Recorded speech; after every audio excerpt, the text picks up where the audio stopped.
age 5 losing your sight in one eye, your right eye, I think, and then age 22 fairly quickly becoming completely blind. I mean, it was a matter of a few weeks. And then that accident on 2nd of July 2010, you know, none of this, you know, to any fault of your own, or anything you did wrong, to injustice, as Simone said, how does it make you feel when you see the impact that that's had on your, you know, your family, on Simone, on other people? Yeah, it's you know, I'm thinking back to particularly the days and weeks after the accident, and you know, Simone arrived at the edge of my bed. We were in England. She stayed for a year.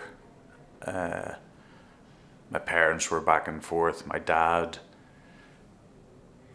struggled with it the whole time in hospital. My mum was able to deal with it. I think Simone, you know, ran to the fire when it happened. You know, my mum did, my sister to a lesser extent, but my dad really struggled, and he found it very difficult to be in hospital. He found it very difficult he found the other people paralysed difficult. He found nurses difficult. He found the journey to England difficult, and he found talking to me difficult. And I think he stopped going down to his local pub, and he stopped going to the yacht club.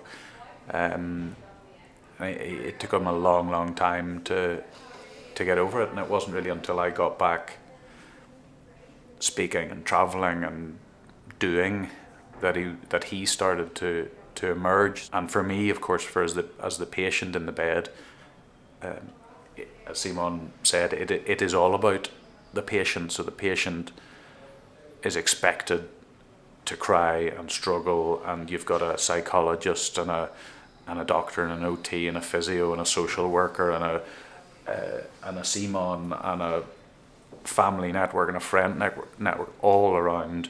So what I agreed to do over the next month was write up a document, a sort of 5-year plan of what I was going to do for the rest of my life. And what changed was I went from it all being internal, all about me being sick, to a lot of it being about having time to look up and look to the future. We owe that man yeah, so much yeah. for getting us started, but by asking that really difficult question, or challenging us to do that. I remember you. But were again, the question was. Sorry, I didn't interrupt you, but the question was directed at me. What am I going to do? You know, it was amazing and it was brilliant. I looked up, but I don't think anyone sat you down and said, right, Simone,